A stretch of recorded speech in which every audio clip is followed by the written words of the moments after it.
seja bem-vindo ao podcast O Futuro das Cidades. Eu sou Adriana Hansen, há quase 20 anos atuo no setor da construção civil e real estate, sendo reconhecida como uma voz influente em sustentabilidade no Brasil. Nesse podcast falamos sobre como as cidades impactam o meio ambiente, a saúde e o bem-estar das pessoas. E para isso, convidamos líderes para compartilhar reflexões e soluções importantes rumo à construção de um futuro com cidades mais verdes, saudáveis, resilientes e democráticas.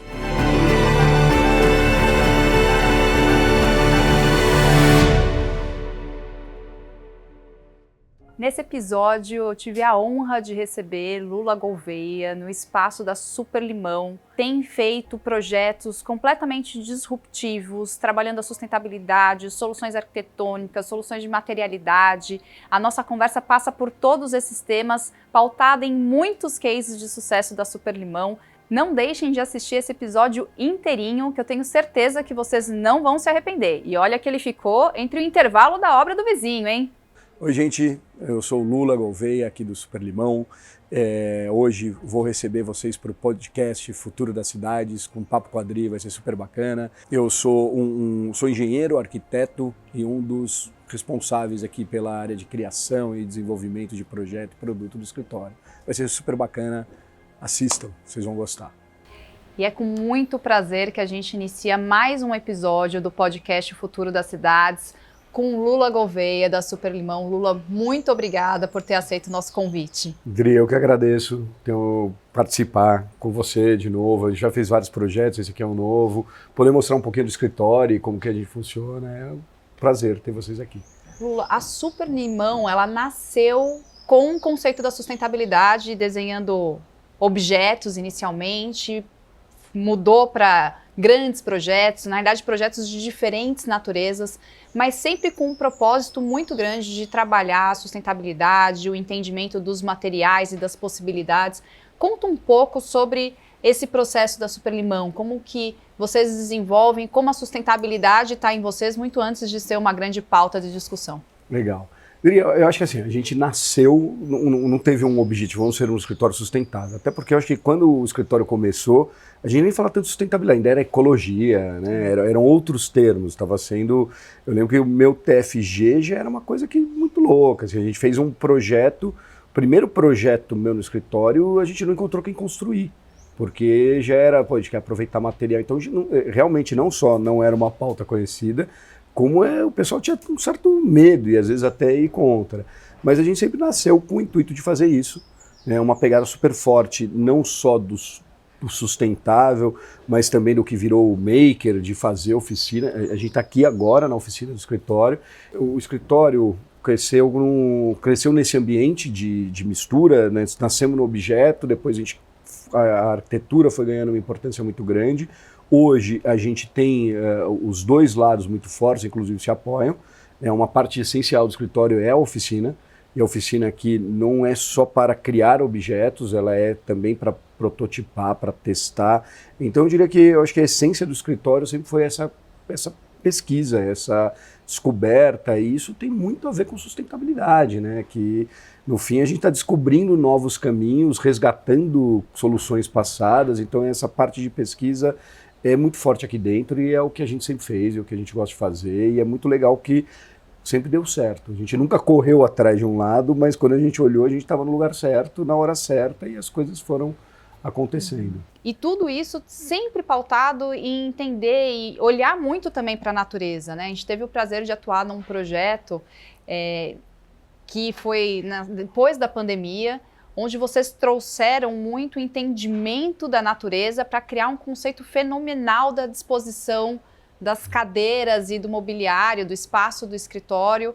para trazer segurança, saúde, né, e otimização de uso do espaço. Como que nasce um projeto dessa natureza? Então, assim, nasce muita pesquisa. Eu acho que eu brinco que assim, a gente não começa a pesquisar quando o projeto entra aqui. A pesquisa é constante. A gente sempre está treinando, Então surge um material, torce, bota fogo, pendura na parede, uma nova tecnologia, a gente vai atrás, a gente recebe coisas de empresas para testar, então isso é muito legal. O treino é constante. Chegou um projeto, a gente tem que procurar o caminho, né? Quais são as necessidades, aonde talvez acho que o ponto mais importante, aonde estamos, né? O sol, não vai ter sol, às vezes não tem, mas quais são as condicionantes, e a partir disso a gente começa a procurar soluções para criar, né, o melhor projeto possível, seja do ponto de vista físico, espacial e de sensações, de manutenção, de energia. E o que tem acontecido, e cada vez mais, eu acho que a gente está no meio de um momento muito importante, né? Assim, é uma virada tecnológica, acho que a evolução digital é tão grande quanto a revolução industrial, e a gente está aqui olhando isso acontecendo na nossa frente, né? É muito legal, porque, de certa forma, a gente está na cabine aqui, pilotando juntos, né? Então é um momento de descoberta, é um momento de olhar para trás, assim, se a gente falar que sustentabilidade é nova, é um absurdo, você pegar praticamente todas as construções pré-energia a gente pode classificar como energia sustentável, porque elas não gastam energia. A maior parte dos materiais, você pega, por que a gente não tem construções aqui, quase a gente não tem ruína no Brasil? Porque a gente construiu com madeira, então ela acabou, é uma construção totalmente biodegradável. Então assim, a gente tem coisa muito boa desde a arquitetura antiga, mas principalmente na natureza. A natureza são milhões, bilhões de anos de tentativa e erro. Né? Então, se uma árvore chegou naquela altura, ela mereceu, ela tem sistemas e tecnologias para chegar lá. Total. Né? E é muito legal na natureza que, às vezes, árvores distintas chegam no mesmo... Quem é melhor? Nenhuma é melhor, as duas cumpriram. Então, não é tanto, né? Não é só uma competição. Então, cada vez mais a gente tem percebido que a natureza é uma grande mestra, é uma caixa de Pandora, você tem que fazer as perguntas certas. Mas se você fizer, né, inclusive isso é a biomimética, que é outra paixão aqui no escritório, que é unificar isso, né, entender a tecnologia, a ciência que tem por trás da natureza. Nesse projeto foi muito legal, porque é uma viagem, a gente começou estudando justamente as distâncias, ou era muito longe, e aí não fazia sentido economicamente, então coloca perto, aí tinha que ter baia, mas poxa, parecia que você estava no hospital de campanha, assim, né? Então no fim a gente começou a olhar e olhou em plantas tropicais. Chegou na helicônia, né, a helicônia que protege a semente, capta água e deixa a luz passar para a amiguinha. É tudo que a gente queria. E aí a gente começou a desenvolver a estação de trabalho nisso. E o mais surpreendente, assim, a estação ficou muito legal, bacana, mas o mais legal foi quando a gente jogou na planta, né? E ao invés de criar aqueles corredores retos, cartesianos, aquela coisa que a gente vem desde Roma, e que na natureza você quase não encontra ângulo reto, ela começou a criar zigue-zagues e triângulos. E aí a ocupação do espaço foi muito superior, né? A gente conseguiu, eu lembro que as primeiras métricas era aquela charrete global, o escritório do mundo inteiro, os escritórios gigantes, e aí a gente começou a falar essa temática maluca da helicônia, todo mundo olhou com aquela cara, mas no final o que a gente apresentou foi um resultado que ninguém chegou.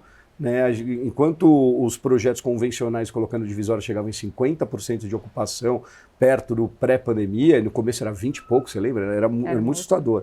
A hora que a gente colocou helicônia, de cara já deu 72%. E o mais legal é que a hora que você tirava a Covid, as medidas de segurança, o escritório ia para 123%, quer dizer, ele botava 23% a mais de pessoas, com mais qualidade, com mais áreas colaborativas. Então isso é o escritório do futuro, você bota mais gente melhor, é bom para o investidor, é bom para o usuário, é bom para a natureza, e tudo isso nasceu há milhares de anos na helicônia, numa planta tropical, e simplesmente o que a gente encontrou foi olhar as mesmas necessidades, né? E aí tentar traduzir isso. Eu vejo que assim, não existe nenhum projeto da Superlimão que é parecido, né? A busca por essas soluções, por essas iniciativas e por fazer uma provocação de reflexão na discussão do projeto, ela sempre acontece visando todas as performances possíveis, né? Então, trabalhar essa performance ambiental, acústica, de conforto, qualidade, que são pautas fundamentais quando a gente pensa em um desenvolvimento de um projeto sustentável, ela é contínua para qualquer tipo de projeto que vocês realizam. Né? Sim. E assim, o mundo está mudando, né? Então, assim, ficar fazendo a mesma coisa sempre, esperar um novo resultado, é definição de loucura. Então, poxa, o mundo mudou. Por que eu vou manter as mesmas coisas? E isso vai não só na maneira de fazer as coisas, na maneira de usar as coisas, né? Eu lembro, tem aquele livro Cradle to Cradle, que é muito bacana, e ele conta a história da fábrica de sapato que eles usavam, acho que 150, 170 produtos, e aí quando eles analisaram, eles viram que mais da metade daqueles produtos não existiam, não precisava mais, porque você botava o produto tal para tirar o tal, mas você já não estava mais colocando esse. Só que ninguém parava para pensar e falar, por que a gente está botando 140 produtos? Aí otimizar o processo virou 3. Então, assim, a gente tem que dar uma parada, pensar, poxa, faz sentido ter tal coisa na minha casa se eu não uso mais? Então, por que a gente continua fazendo? Né? Por que a gente não usa aquele espaço para outra coisa? Então, esse questionamento é aonde a gente consegue ir além. Né? A hora que você para pensar e fala, pô, mas eu vou fazer isso, mas tem muita coisa diferente, eu não me visto como eu vou, por que eu moro numa casa quase igual a dele? Né? O mundo está mudando. Infelizmente, aquela bonança absurda que você pode fazer qualquer coisa, seja porque tinha excesso ou por ignorância, a gente já sabe que não é bem assim. Isso não quer dizer que a vida vai ser ruim, muito pelo contrário, é a vida do caiçara, o cara mora super bem na praia, com vento e tal, e não precisa de 1000 coisas para sobreviver, porque a casa funciona, a rotina dele funciona. Então, óbvio, a gente está mudando, tem outras necessidades, mas simplesmente replicar, muitas vezes replicar modelo americano e europeu, é uma loucura. A gente tem muita cultura aqui, o nosso país é gigante, também replicar um negócio no Nordeste e no Sul sem nem analisar não faz sentido, mas o fato é, quando você traz tecnologias de outros lugares, quando você olha com outros olhos, é muito recompensador, porque muita coisa funciona de uma maneira simples e às vezes a gente está complicando, né? Nossa, e essa sua fala me fez lembrar de um projeto que eu ainda não vi tantas imagens, mas que você me contou, que é um projeto seu no interior, e que ao fazer esse exercício você identificou muitas possibilidades de trabalhar não só o mérito ambiental, mas o social também. Total. Conta um pouco desse projeto, porque eu realmente fiquei muito encantada com essa descoberta, porque eu acho que foi um processo de descoberta de possibilidades e que está resultando aí num projeto completamente diferenciado e com esse impacto em comunidade, né? E isso é muito legal, tá? O projeto é na Serra da Mantiqueira, é um empreendimento, a gente vai fazer chalés para alugar mesmo. E foi muito legal porque ali eu consegui ver e comprovar. Eu tô tocando a obra, porque São Francisco deu um boom, né? A mão de obra que é muito boa lá é escassa, não dá para fazer todas as casas. E simplesmente eu não queria pegar uma construtora e levar para lá, não faz sentido. Né? Então eu comecei a procurar mão de obra. No fim achei um pessoal muito legal, mas assim, um pessoal que não estava acostumado a fazer esse tipo de obra, até porque eram obras mais simples, ou então às vezes eram colocados em situações que eles não entendiam o contexto todo. Então o primeiro grande trabalho foi capacitar a galera. Mas ao mesmo tempo que eu estou capacitando eles estão me capacitando. Surgiu assim, a primeira grande loucura ali estava a ver com material, porque o terreno no topo de uma montanha. E aí no começo, a gente tinha que pegar o material, ninguém subia a montanha, só caminhão trucado, 4x4 e tal. Então a gente pegava o material, o cara jogava na estrada, aí vinha outro caminhão, colocava no trucado e levava. Além de gastar uma energia maluca, você perdia material. Eu falei, gente, não dá, não vai dar para construir um negócio aqui assim. E nessa escavação a gente olhou, a terra era muito boa, era um argilão. Na época da engenharia eu fazia fundação, então é uma coisa que eu conheço. É um ponto importante, ser arquiteto e engenheiro. Também. Isso dá uma liberdade, porque quando o cara fala assim, esse negócio não para de pé, esse negócio não dá para fazer. Ele fala, tá bom, então deixa que eu faço. E realmente isso foi parte da história do escritório e foi assim que a gente fez. E aí, na solução, a gente falou, vamos usar essa terra. A gente comprou uma máquina de tijolo, começou a fazer tijolo. Né, capacitou, eles aprenderam, a gente construiu uma casa inteira com tijolo do terreno, a energia foi o arroz feijão, porque o tijolo ecológico é muito bacana, ele cura, ele não tem queima, então assim, não tem, é barro ali, só compactado. Aí na outra casa, a gente tinha um problema, porque o que você precisa? De espaço para curar o tijolo ali, né, na sombra, tem um manejo, tem uma maneira de fazer. Só que a outra casa era na Pirama, não tinha esse espaço. Aí ele veio uma hora, olha que legal, é a hora que se aprende. Eu ensinei uma coisa, eles traziam outra de volta. Aí o Geraldo, que é um super empreiteiro, é um arquiteto de pé no chão ali, virou e falou, porque meu avô, que é de Minas, construía com taipa. Eu falei, pô, mas você sabe fazer taipa? Ele falou, não, mas meu primo sabe. A gente comprou um livro, ele foi lá com o primo em Minas, a gente começou a fazer teste, a gente acertou a mão, a gente fez ferramenta, a gente está fazendo parede de taipa. E não é que é uma taipa estética numa loja em São Paulo. Põe uma taipa de verdade. A minha parede de taipa saiu mais barata do que uma parede de bloco, né? funcional. O dinheiro, eu tenho 3 famílias trabalhando lá, inclusive que uma delas é a minha. Né? Então, assim, é muito bacana. E no fundo, a gente está fazendo uma obra mais barata, uma obra com uma qualidade surreal, que assim, parede de taipa, a casa é enterrada. Incrível. Tecnicamente é incrível. A gente tem vários parceiros entrando no projeto, por ser um projeto tão fora da caixa. E o mais legal é isso, é ver que você consegue construir bem, sem agredir a natureza, capacitar um lado social importante ali, que quando terminar esse pessoal vai estar preparado para a gente fazer outras casas. Hoje eu estou fazendo a minha, porque a Super Bem estava terminada a minha, eu já sei fazer outras, né? Então é muito legal ver o retorno de tudo isso, e não é que eu estou gastando muito mais, eu estou gastando menos e estou mais rápido que meus vizinhos que estão trazendo construtora de São Paulo. Né? Como o planejamento e escolhas mudam tudo. E você trouxe um ponto que é muito importante quando a gente fala em sustentabilidade. É frequente, quase diário, quando eu vou falar de sustentabilidade com um fundo, com um incorporador, a pergunta é quanto custa? Custa muito caro, não cabe no meu bolso. E no geral, em todos os projetos que eu tive o grande prazer de atuar com a Super Limão, a Super Limão sempre trouxe um olhar completamente diferente. Isso vai gerar resultados do ponto de vista ambiental, mas dá para fazer melhor e mais barato ou empatando, né? Isso, de fato, é trabalhar a criatividade e ter esse olhar, né? Como que vocês conseguem ir alcançando esse resultado? Porque acaba sendo uma situação extremamente importante para advogar a favor da sustentabilidade, sim, sim. Né? Eu brinco assim, que a gente gosta de gastar várias vezes o mesmo dinheiro. Então, por exemplo, às vezes a gente vai fazer uma coisa que, se você olhar pontualmente, ela é cara. Mas, na verdade, ela está cumprindo 4 funções. E aí, se você somar as 4 funções, ela é barata. Então, por exemplo, uma história, Toca do Urso, de Ribeirão Preto, que é da Colorado. Né? Ali a gente fez ali é um negócio meio mágico, porque a gente fez uma cervejaria aberta e ela fica a 16 graus mais fresca do que o lado de fora, aberto. Não é que tem uma barreira e um ar-condicionado funcionando.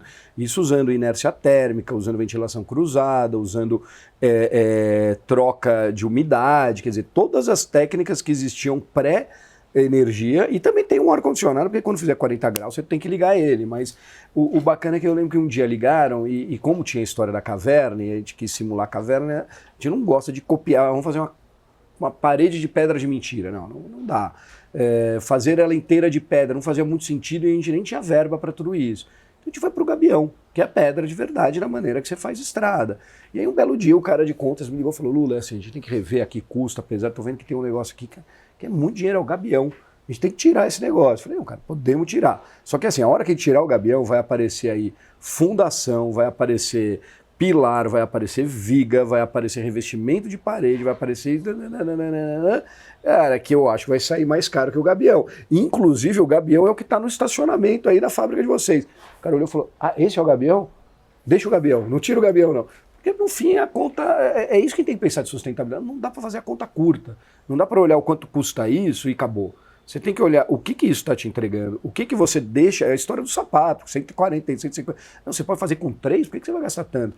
Aí se você tem 3 para gastar em vez de 100, você pode gastar mais. Gastar mais não é gastar mais, é investir em produtos melhores, com dar mais eficiência. Então, nessa parte é que a análise é tão importante. O que realmente precisa? A gente disseca o projeto, a gente brinca que é o mínimo múltiplo comum. O que precisa para o projeto funcionar? Legal, então a gente garante isso. O que a gente consegue ir melhorando o projeto? Então é uma prática, no fim a gente consegue entregar, é até um negócio meio ruim, porque o pessoal chegam os clientes e temos clientes incríveis, que dão uma liberdade, mas assim, dinheiro ilimitado, a gente está esperando chegar um shake sustentável aqui. Infelizmente ainda não bateu na nossa porta, mas de certa forma isso também é bom, porque Mar Manso nunca criou bom marinheiro. Eu acho que se vier um projeto que dá um dinheiro limitado e pode fazer qualquer coisa, talvez a gente trave, porque a gente está tão acostumado a ter desafios e esses desafios fazem a gente ir além. Né? Então é um cenário de pesquisa, e a pesquisa começa justamente entendendo tudo isso. Depois vem a solução. E fazendo isso direitinho, acho que lá no começo, quando a gente começou a projetar junto, o sustentável era uns 20%, 30%, a gente podia dizer, até porque tinha produto que quase... Hoje em dia, um bom projeto sustentável pode ficar pau a pau. É só fazer direitinho. Né? Ou o que você vai gastar, o que você vai investir a mais, você sabe aquele retorno. Então é só uma troca. Muitas vezes você financia aquilo e daí fica no 0 a 0. Então hoje tem muito mais ferramenta, tem muito mais maneira de tornar um projeto sustentável tão competitivo quanto outros projetos. fora a pressão da pressão do mercado. Né? Hoje um cliente bacana, um Google, o cara não vai pisar num prédio que não tenha esse padrão, ele vai exigir. Né? E isso é muito bom, porque são essas empresas que hoje estão liderando essa mudança, né? Direto ou indiretamente. E se a gente olha também esse dinheiro ao longo do tempo do uso da edificação, se a gente pega o exemplo da Toca, é um exemplo incrível, né? Porque talvez tenha sido um projeto que empatou, até foi mais barato, inclusive no investimento inicial de execução, mas operacionalmente é uma redução de custo absurda. Manutenção, ar-condicionado, energia, de tudo, né? Não, e assim, a Toca teve um momento que para mim foi o melhor elogio. A Toca ganhou prêmio, é um projeto que eu adoro. Volta e meia a gente volta lá para fazer alguma expansãozinha, alguma coisa assim. Mas na época da pandemia, eu lembro que a Toca foi cogitada para virar um hospital de campanha. Por quê? Porque ela era arejada, ela era fresca, ela não precisava de energia. Você lembra? Não podia botar todo mundo no ar-condicionado. E para mim foi um puta elogio, porque uma das bases da Toca foi o Sara do Lelé. A história dos túneis, ventilação, a gente super se baseou, eu visitei Sara para entender o processo. E de repente, quando precisam de um hospital, poxa, os caras vão lá pegar o nosso bar. É o melhor elogio, é uma situação crítica, a gente não, né, longe disso que eu quero ver, mas olha que bacana, você consegue criar fazendo direitinho, o bar tem uma qualidade que pode virar um hospital. É uma loucura e a gente nunca mirou naquilo, né? Então eu acho que esse é o grande valor de fazer as coisas direito, porque a recompensa vem direto ou às vezes indiretamente. E ao longo desse processo e desses anos todos, houve uma inserção maciça de tecnologia, seja no projeto em si, seja no desenvolvimento do projeto. E vocês fazem um uso muito inteligente dessa tecnologia em prol das soluções. O que vocês usam hoje em dia? Como que vocês navegam desde a fase de projeto e o que vocês têm hoje inserido também nesses empreendimentos, nessas casas, nesses escritórios, para potencializar ainda mais esses resultados? Legal. É legal porque assim, você fez uma divisão que ela é super importante, às vezes não é muito claro. Você tem primeiro tecnologias projetuais, é a hora que você está fazendo o projeto. Isso vai desde, para a gente, toda a ferramenta que a gente pode prototipar, parceiros e tudo mais. São os softwares, nesse ponto a tecnologia está voando, a gente consegue simular os softwares de simulação, de parametrização. No fim, a gente consegue fazer o que, né, a natureza teve milhares de anos para fazer aquilo, a gente não tem. Então o que você faz? Você bota um supercomputador simulando.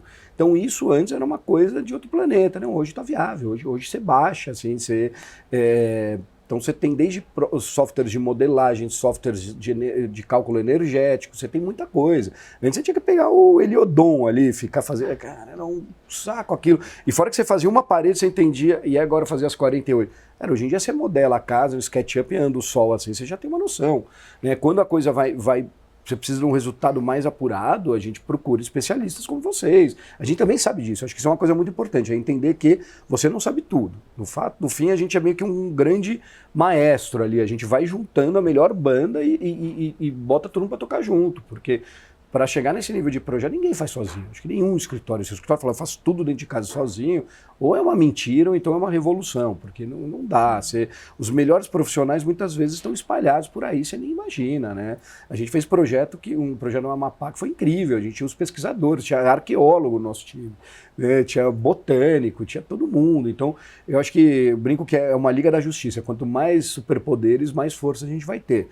Então, nessa fase projetual entra tudo isso, entra software, tecnologia, entra marretar, botar fogo, essa parte de pesquisa é super importante. E no local, poxa, eu tô pirando numa câmerazinha de infravermelho, eu fico andando com ela eu tenho foto de Machu Picchu no infravermelho, você consegue entender como é que funciona aquela construção. Eu daí fui na China, e o que é mais incrível é que assim, quanto mais antigo, mais funciona, sem depender de outras coisas. Aí você compara as nossas casas. Então, poxa, isso é um superpoder, é uma tecnologia que eu consigo ver calor, a gente conseguia.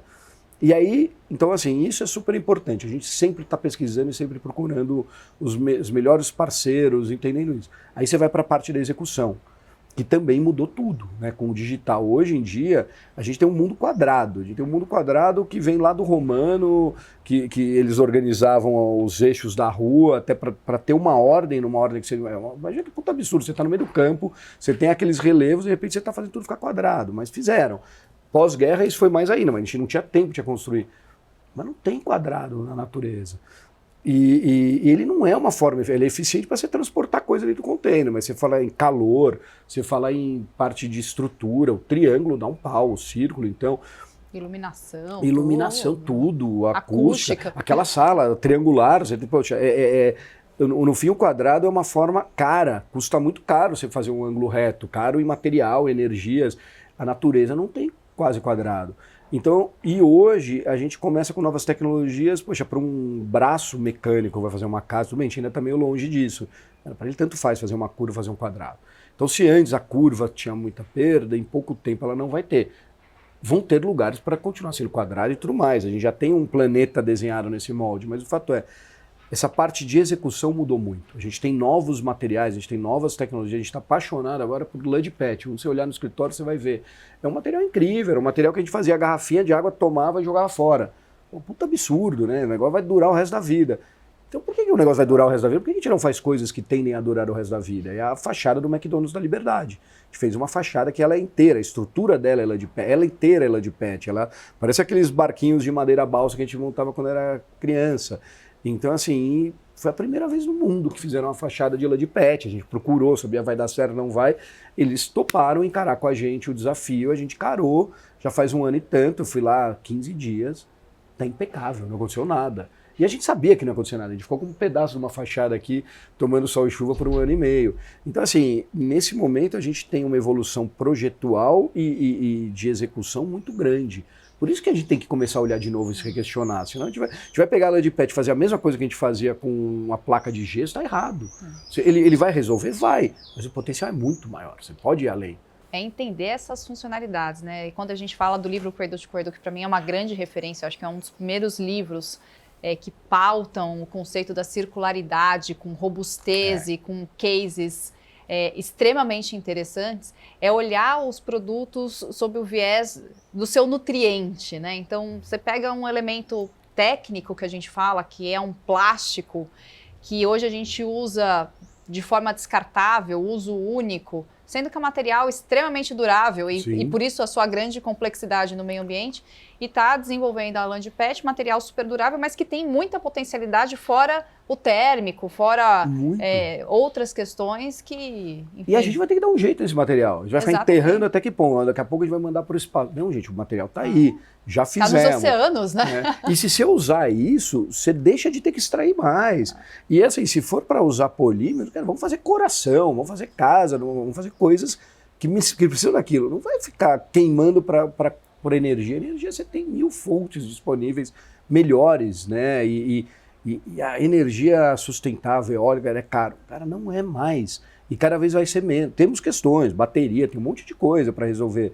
Mas a gente está resolvendo. Se você for pensar que um motor a combustão, um negócio explodindo do teu lado, é um puta absurdo. Falar, vou explodir aqui do teu lado. Você não vai deixar. Mas para a gente já virou tão normal um motor a combustão que tá tudo bem. A gente acabou de voltar da China. Foi muito legal, assim, no começo do ano, a gente ganhou um prêmio lá, justamente de criatividade. E algumas coisas me chocaram. Assim. Primeiro que a gente viu uma China que eu acho que não tem nada a ver com o que falam da China há 5 anos. Então você vê essa evolução. Mas, por exemplo, não tem mais carro a combustão. Pelo menos nas grandes cidades, a gente passou em várias, andou também no interior. Eu vi, acho que uma vez um caminhão na estrada, inclusive o motorista que viu ficou xingando o caminhão fazendo fumaça. Eu vi um posto de gasolina na China. Cara, acabou, eles viraram a chave. Tudo bem, virou tudo elétrico. Tudo bem, vai ter uma questão de bateria daqui a uns anos que tem que ser resolvida ainda, mas o fato é que conseguimos superar. Antigamente o carro elétrico parecia um chaveiro, hoje em dia você tem carro que corre mais que Ferrari. Por quê? Porque começaram a investir em tecnologia. Tem essa fase... Era uma questão forte de saúde pública, né? Então, questão realmente de política... Tirar. O pessoal falava que não via o sol. Todos os dias eram lindos. O que estão reflorestando, assim, é um absurdo, assim, floresta para tudo que é lado. Quer dizer, de certa forma, eles estão também revertendo uma coisa que eles já fizeram muito errado. Mas eles estão conseguindo fazer alguma coisa. E do jeito que vai, daqui a 10 anos, eles vão virar uma referência, se mantiver isso. Então, assim, é possível, né? Não dá para parar. O que hoje é caro, daqui a pouco não vai ser. E não vai ser justamente que estão investindo nisso. Então é uma fase muito empolgante, porque a gente está no momento de virada. Chacoalharam tudo de não novo. Testa, se não aplica, a gente também não consegue ter esse processo evolutivo. Se a gente espera a perfeição, a gente também não vai conseguir evoluir dentro das novas possibilidades tecnológicas ou de materialidade também. Exato. Né? E se a gente esperar que inovem lá fora para trazer para cá, vai ser caro e não vai ser adequado. Pô, a gente tem todas as energias à nossa volta, é sol pra caramba, é vento pra caramba, é água. A gente tem potencial para concorrer com qualquer lugar em tecnologia, né? Você comentou dos artigos, dos papers, isso é uma coisa que a gente acha super importante. Então, quando a gente inventa alguma, pode ser uma coisa pequena ou maior, se a gente tem a chance de trocar com comunidade científica, com escolas, é uma maneira de perpetuar. A primeira vez que a gente fez foi uma viagem que a gente estava fazendo container, a gente teve uma empresa de container, e o container ele é muito legal para situações específicas, para o resto ele é péssimo. Né? Quando você tem extremos de temperatura e seja quente ou frio, o container dá trabalho, então não é uma solução para se aplicar em qualquer lugar. E aí a gente começou a pirar em como fazer o container tropical. O container tropical não é isolar e botar ar-condicionado. Essa medida é uma gambiarra, tanto que você vê que caiu muito. Né? O container tropical ele tem que lidar com um sol desse que vai aquecer o tempo inteiro. E aí foi muito doido, porque a gente teve tem uma técnica para o frio, que é o Trombe Wall. Né, que basicamente você esquenta uma parede, bota um vidro que ela pode ser preto ou pedra, isso existe desde os castelos, né? Uma versão moderna você bota um vidro, você esquenta aquilo o dia inteiro, ela tem um buraco embaixo, um buraco em cima, então durante o dia ela está fechada e esquenta. Quando chega à noite, você simplesmente abre os buracos, então você começa a criar uma convecção que passa naquela parede quente e joga calor para o ambiente. É lindo, uma puta tecnologia, funciona sem precisar fazer nada. E aí, baseado nisso, eu falei, cara, como é que a gente consegue gerar frio com calor? Que é uma certa loucura, mas na verdade o ar-condicionado gera frio com calor, só que numa reação que gasta energia pra caramba. E aí uma viagem foi isso, foi um pouco do Trombe Wall, um pouco do efeito chaminé. Porque você imagina que aquela chapa está recebendo calor. Se você não faz nada, ela recebe calor, ela passa calor. Quando a gente fez o mesmo sistema de furo em cima e embaixo, e a chapa do container faz assim, então te deixou essas cavidades, cada onda da chapa virou uma mini chaminé. Então o que aconteceu é que quanto mais batia sol, mais esse movimento de ar era rápido e ele chegou a um ponto que ele conseguia roubar mais calor do que estava batendo na chapa. E sem fazer nada, a gente sempre fez 2 furos. E a gente começou a fazer calor, gerar frio. Aí é uma puta viagem, mas não precisa fazer nada. Não dá para. Você quer parar o sistema, você bota a mão. Mas pode faltar água, pode faltar tudo. Enquanto bater sol, ele começa a resfriar. E se coloca um trocador de calor ali, ainda você gera água quente, né? Exatamente. E aí é capaz de você conseguir levar. E foi legal porque assim, esse foi o primeiro estudo. Aí no outro ano, eu tenho um grande amigo que ele é professor e ele traz os alunos dele. Ele volta e me fala, cara, o que vocês estão inventando aí? Porque vai entrar aqui um novo ano e vão ter os mestrandos, vão ter os pós-doc, né? E o pessoal quer pesquisa. Então, normalmente a gente fala, a gente está olhando isso aqui, e ele conta para os alunos. E tem os alunos que falam, pô, eu gosto disso, vamos pesquisar. Então acaba virando uma troca. Poderia ser mais oficial? Poderia, mas assim, às vezes é muito burocrático, às vezes é difícil. Então, assim, simplesmente a gente começou a fazer. E hoje a gente já está, acho que no 5º ou 6º paper, né? Fora artigos que a gente solta que não são com peso tão científico. Isso tudo é uma troca com a comunidade. Quanto mais a gente incentivar, mais vai vir gente aqui com ideia. Quer dizer, a gente acaba virando um polo, né? Vira uma grande catarse, assim, é um negócio muito legal. No final das contas é isso, a construção da sustentabilidade passa por um processo colaborativo, né? Total. É a essência de como, inclusive, a natureza funciona, como a gente estava falando, né? A gente tem as árvores trabalhando de uma forma competitiva, mas colaborativa ao mesmo tempo para criar uma floresta, né? A sustentabilidade ela parte dessa colaboração, né? Estou pensando em uma floresta, uma monocultura, completamente diferente. Onde está mais rica, né? Onde vai sobreviver melhor a pragas e tudo. É a diversidade que faz a força, né? E como que você vê esse movimento todo indo para as cidades, assim? E, assim, o complicado para a gente é que as nossas cidades já estão construídas, né? Então, por exemplo, São Paulo hoje a gente está vendo um movimento que é um pouco desesperador, mas eu entendo que é o futuro. A gente está demolindo a cidade, né? Eu moro ali do lado da Paulista. As casinhas já acabaram todas. Agora a gente está entrando na fase dos predinhos. A gente está demolindo prédio. Né? Eu tinha visto isso na Europa e eu não entendi. Eu lembro na Holanda, um prédio inteiro lindo. O cara falou, não, a gente vai demolir, porque é uma área muito nobre da cidade. Esse prédio ficou antigo, ele gasta muita energia e tal. Então, demolir agora é o certo. E ele provava que em 10 anos esse prédio, a demolição já se pagou e se mantivesse o prédio ia ser pior. Mas para a gente um pouco, para mim era muito fora da caixa. Assim. A gente nunca teve dinheiro de sobra para sair fazer essas coisas. E de repente isso chegou. Então eu acho que o que a gente tem que encarar na cidade? A gente está reconstruindo, isso é inevitável. A gente tem que construir direito. Chega de fazer uns muros de 6 metros e deixar a calçada com esse tamanho e construir um pequeno oásis.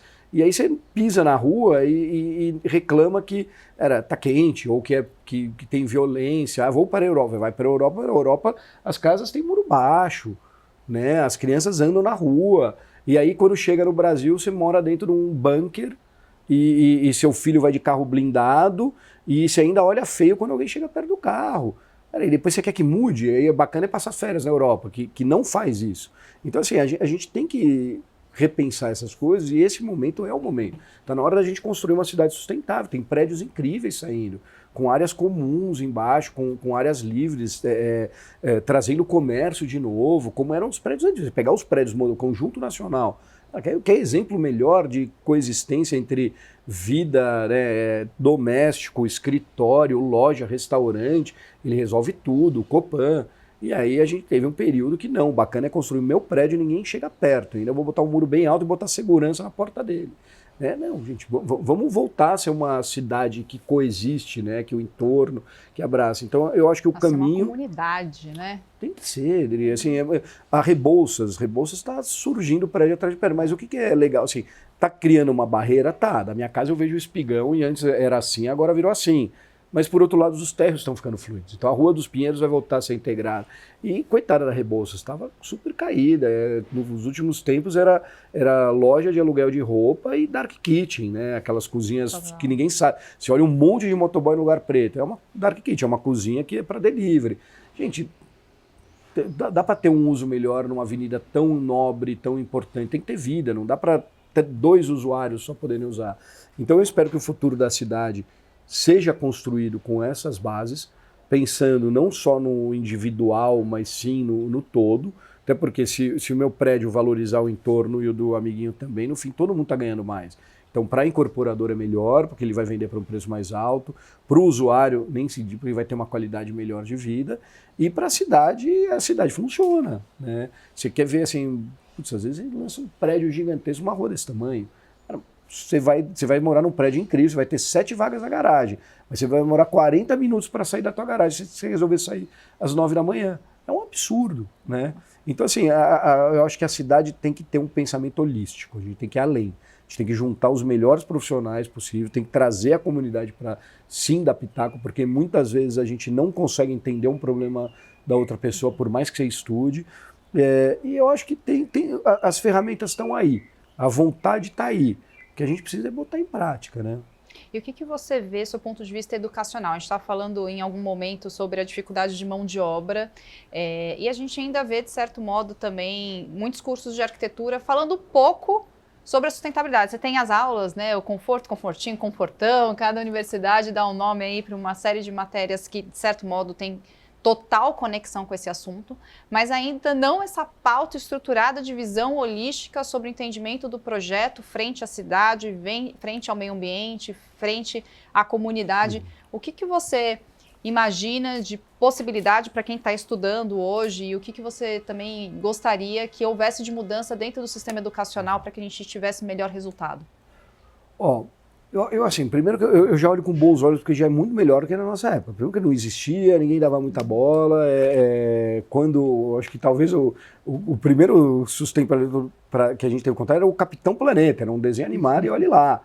Né? Agora, outro dia a gente estava viajando, estava o Tu, filho do Thiago, meu sócio, estava lavando uma louça. E eu sei que no que eu lavei, eu fui pegar uma coisa do lado, ele olhou e falou, torneira. Ele chegou e pum, fechou. Aí foi muito engraçado, eu falei, não, turma, eu não consigo ficar abrindo. Aí ele ficou do meu lado e ele abria e fechava a torneira para mim. Ainda bem, assim, a gente já pegou, já teve um tempo para amadurecer, que eles estão sendo criados pela gente, que já tem um pouco de consciência, né? Que não foi o máximo, mas é uma geração que já começou a ter olhado. Então essa geração acho que sim vai fazer a mudança, porque para eles isso está enraizado. Do sistema educacional, primeiro que ele tem que ser reformulado como um todo. Infelizmente, os últimos anos foram muito sofridos, mas eu acho que a gente tem que melhorar. Mas vai. Né? Eu acho que a gente tem mais conhecimento, as coisas estão mais acessíveis e é ali que começa a mudança mesmo. E eu acho que a base é procurar e ter que valorizar o nosso. É muito legal, quando a gente era pequeno a gente lia o Pato Donald, não tinha nada a ver, a casinha de madeira. Agora, ela tem inúmeras revistinhas, personagens nacionais, e então as crianças já começam a entender aquilo como uma realidade, então não vai ser um choque tão grande. Eu acho que é só a gente continuar direitinho o caminho que está começando. Poderia acelerar? Seria ótimo se acelerasse. Outra coisa super importante é construir escolas decentes, principalmente as públicas, porque nada melhor do que você crescer num ambiente para ser a sua referência.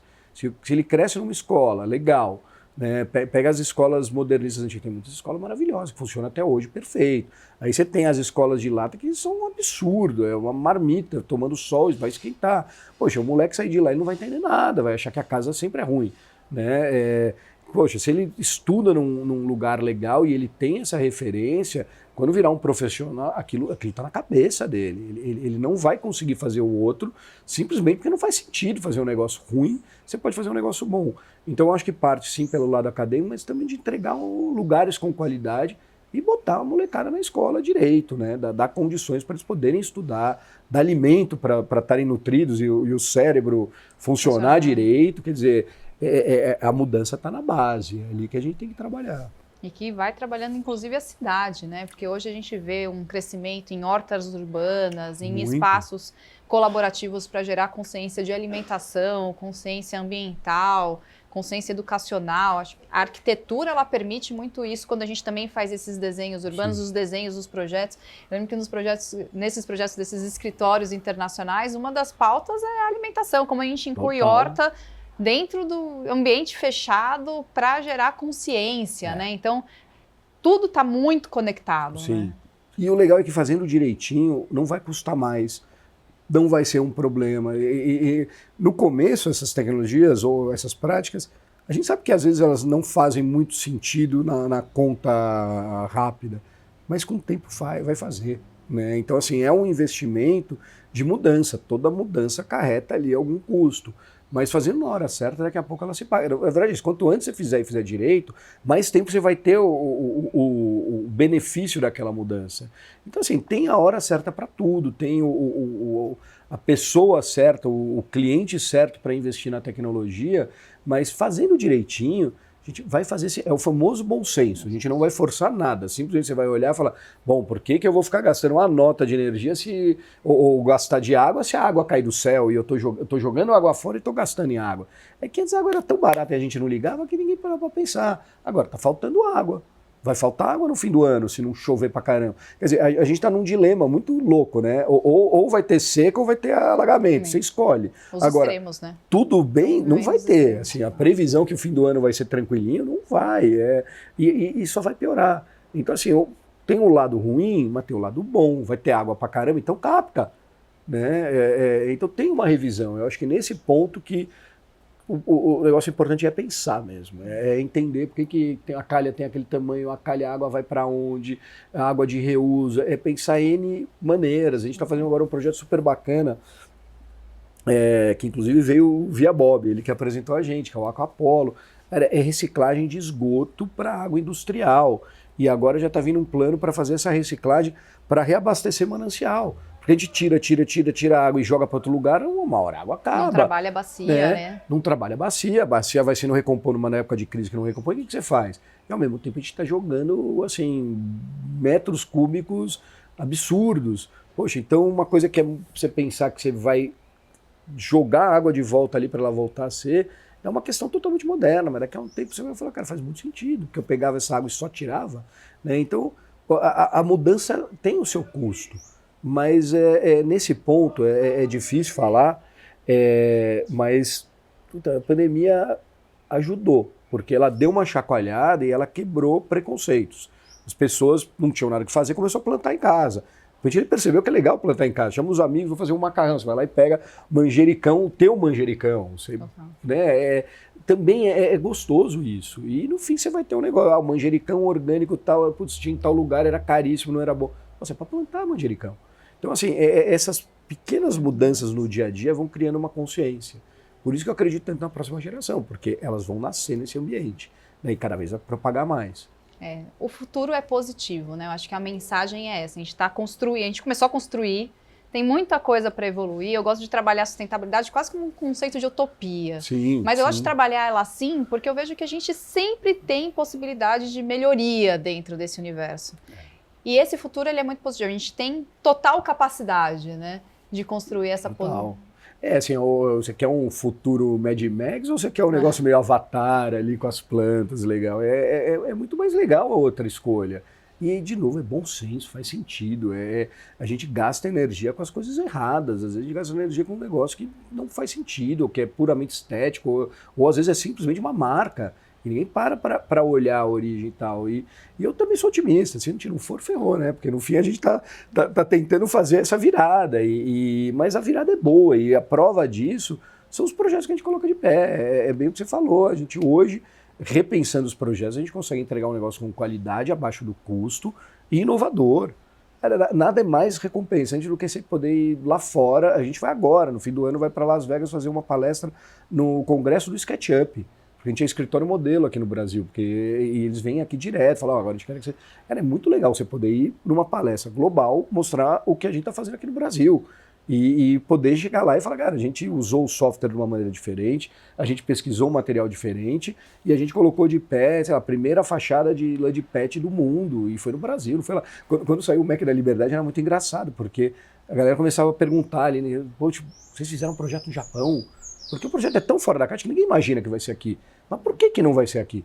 Né? Porque o que a gente, com o complexo de vira-lata que a gente tem, tá na hora da gente realmente dar uma virada. A gente poxa, na zona aqui de baixo, a gente é um dos principais países, a gente é um dos grandes focos de mudança.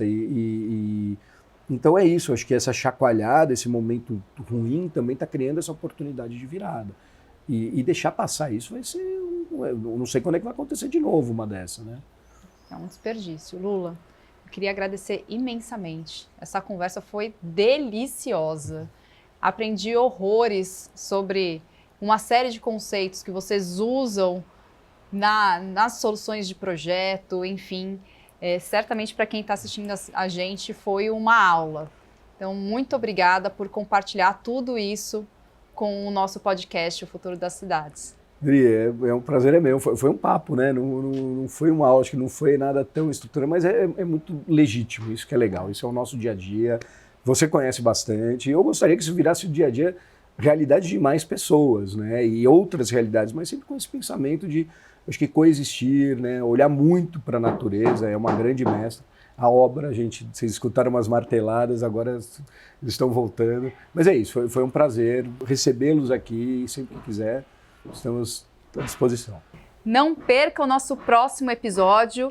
Nosso tempo aqui encerrou, obra voltando, São Paulo em construção, mas a gente tem muito conteúdo para dividir com vocês.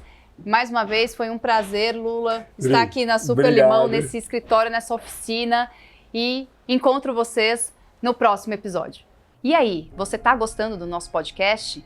Ele está sendo feito com muito carinho para você. Curta as nossas postagens, comente, nos siga nas nossas redes sociais, no Instagram, O Futuro das Cidades Podcast, no nosso canal do YouTube e Spotify, que certamente isso ajuda a difundir esse conteúdo que é para a gente construir um futuro melhor. E esse projeto só está acontecendo por conta de empresas que acreditaram no nosso propósito.